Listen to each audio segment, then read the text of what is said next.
आज की कहानी है एक ऐसे नौकर की जिसका अफेयर एक राजा की पत्नी से हो जाता है और ये बात जब उस राजा को पता चलता है तो वो अपनी जान बचाने के लिए पहचान छुपाकर एक चर्च में जाकर काम करने लगता है। लेकिन उसे नहीं पता था कि इस चर्च की नन्स जो दिखने में धार्मिक हैं, असल में उनकी जिंदगी बहुत ही मुश्किल और अजीबोगरीब इच्छाओं से भरी हुई है। और यहाँ आने के बाद उसके साथ कुछ ऐसी चीजें होने लगती हैं जिससे न सिर्फ उसकी जिंदगी बल्कि सभी नन्स की जिंदगी भी पूरी तरह बदल जाती है। कहानी शुरू करने से पहले आप सबको बता दें कि हमारा ये वीडियो सिर्फ एंटरटेनमेंट और फिल्म के कंसेप्ट को समझाना और उसका एक्सप्लेनेशन करना है। हमारा उद्देश्य किसी भी धार्मिक आस्था या मान्यताओं का अपमान करना नहीं है। अगर आपको कोई भी वीडियो क्लिप या बातों से डिस्कम्फर्ट फील होती है तो आपसे रिक्वेस्ट है कि इस वीडियो को सिर्फ और सिर्फ एंटरटेनमेंट के पर्पज से ही देखें। तो कहानी की शुरुआत में हम फर्नांडा नाम की एक सिस्टर को देखते हैं जो अपने गधे को पकड़कर जंगल के बीच से चर्च की ओर आ रही होती है। चर्च में पहुंचने के बाद जिनेवरा नाम की दूसरी सिस्टर आकर उससे पूछती है, कल रात तुम कहाँ थी? फर्नांडा कहती है, हमेशा की तरह कल रात भी मेरा गधा भाग गया था और उसे ढूंढते ढूंढते सुबह हो गई।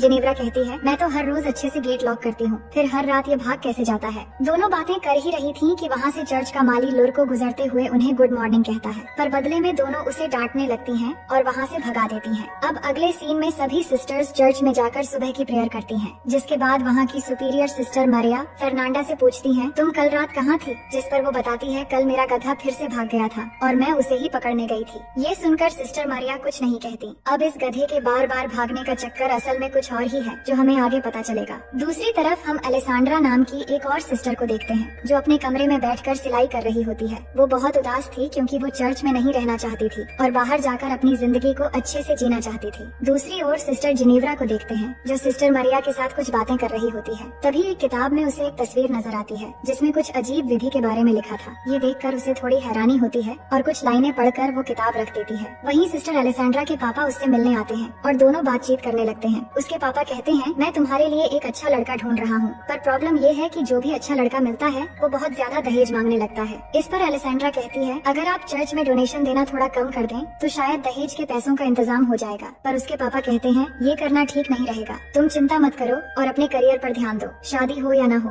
पर तुम एक बेहतरीन तरीके से जिंदगी जी सकोगी। ये सुनकर अलेसांड्रा बहुत दुखी हो जाती है क्योंकि वो शादी करके ही एक अच्छी और खूबसूरत जिंदगी जीना चाहती थी। अगले दिन हम तीनों सिस्टर्स को एक साथ देखते हैं जो अपने बुने हुए कपड़ों को ले जा रही होती है। अलेसांड्रा अपने पापा से की गई बातचीत दोनों सिस्टर्स को बताती है, जिसे सुनकर वो भी दुखी हो जाती है। तभी वो वहाँ लुर्को को देखते हैं जो कुछ काम करते हुए उन्हें अजीब नजरों से देख रहा था। पर ऐसा करते हुए देखकर वो तीनों उस पर भड़क जाती है और अपने दिल की भड़ास निकालने के लिए अंदर आकर उसका सामान फेंकने लगती है और इतने से भी उनका मन नहीं भरता तो वो उसकी पिटाई भी कर देती है। दूसरी तरफ हम इस चर्च के फादर टोमासो को देखते हैं जो सिस्टर्स के बुने हुए कपड़े बाजार लेकर जाने के लिए निकलते हैं। रास्ते में लुर्को उनसे मिलता है और कहता है, मुझे माफ कर दीजिए फादर, अब मैं इस चर्च में काम नहीं करना चाहता। इस पर फादर उसे समझाते हैं कि अब आगे से ऐसा कुछ नहीं होगा, लेकिन लुर्को नहीं मानता और वहाँ से चला जाता है। इसके बाद हम चर्च से कुछ मील दूर एक घर में लॉर्ड ब्रूनो नाम के एक जमींदार आदमी को देखते हैं जो अपनी पत्नी फ्रांचेस्का के साथ खाना खाते हुए बातें कर रहा होता है। पर फ्रांचेस्का का ध्यान उनके नौकर मसेटो की तरफ होता है और मसेटो भी अपनी मालकिन को देख रहा होता है। दोनों को देखकर ऐसा लग रहा था कि उनके बीच कोई चक्कर है। फिर रात होते ही हम देखते हैं कि फ्रांचेस्का और मसेटो बिस्तर में एक राउंड खत्म कर चुके हैं। फ्रांचेस्का कहती है, मेरा पति मुझे खुश नहीं कर पाता,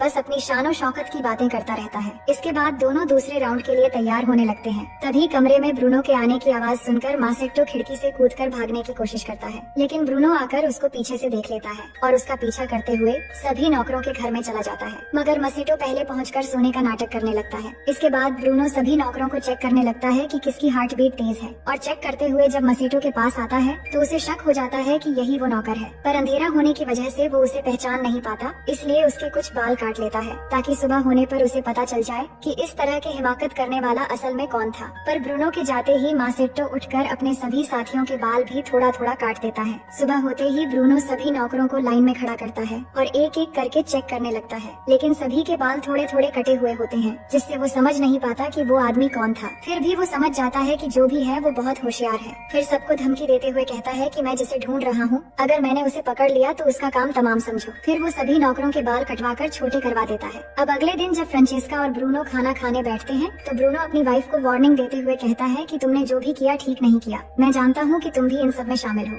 अगर वो नौकर एक बार मुझे मिल गया तो मैं उसके साथ साथ तुम्हें भी खत्म कर दूंगा। लेकिन फ्रांचेस्का ब्रूनो से बिल्कुल भी नहीं डरती और कहती है कि तुम ऐसा कुछ भी नहीं कर पाओगे। इसी बीच ब्रूनो अपनी वाइफ और मसेटो को इशारा करते हुए देखकर समझ जाता है कि वो नौकर मसेटो ही है। फिर आगे हम मसेटो को काम करते हुए देखते हैं और वहाँ फ्रांचेस्का